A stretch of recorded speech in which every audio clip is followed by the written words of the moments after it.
अस्सलाम वालेकुम मस्जिद सामाइन। तो कैसे हैं आप? उम्मीद करता हूँ आप सब भाई खैरियत से होंगे। दुबलेपन से निजात पाने का बेहतरीन टोटका आज की इस वीडियो में हम आपके लिए लाए हैं। जिस तरह मोटा होना सेहत के लिए अच्छा नहीं, इसी तरह ज्यादा दुबला होना भी कमजोरी की अलामत होता है। म्यारी वजन वो होता है जो आपकी उम्र, कद और जिस्मानी साख के मुताबिक हो। आपके म्यारी वजन में 10 किलो तक वजन कम होना कमजोरी की तरफ निशानदही करता है। दुबलापन मोटापे के मुकाबले में कम खतरनाक है, क्योंकि दुबले अफराद के मुकाबले में मोटे इंसानों की शरह अमवात ज्यादा है। अलबत्ता दुबलापन इस सूरत में खतरनाक हो सकता है जब कोई शख्स फाका कशी करने लगे या ज़ियादतीस, पेचिस और बवासीर जैसे अमराज में मुब्तला हो जाए।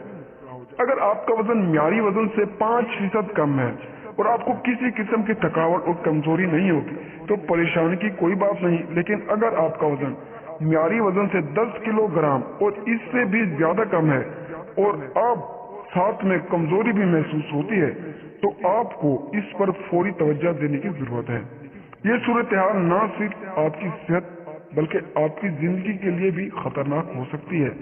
किसी भी मुस्तनिद और तजर्बाकार डॉक्टर से अपना मुआयना करवाएं। अगर कोई बीमारी हो तो इसका इलाज करवाएं और अगर बीमारी दुबलेपन की वजह ना हो तो अपनी ग़िज़ा पर तवज्जो जरूर दें। वजन में इजाफे के लिए आपको मेरी चैनल पर बहुत सी वीडियो मिल जाएंगी जिसको आप देखकर वजन में इजाफा भी कर सकते हो और वेट लूज के लिए भी हमारे चैनल पर बहुत सारी वीडियो हैं। तो जाकर हमारे चैनल पर वीडियोस देखें, इंशाल्लाह आपको बहुत ही फर्क महसूस होगा, बहुत ही फायदा होगा। अगर आपको यह हमारी वीडियो पसंद आई हो तो वीडियो को लाइक करें और चैनल को सब्सक्राइब करें। तो मिलते हैं अगली वीडियो में, तब तक के लिए अल्लाह हाफिज।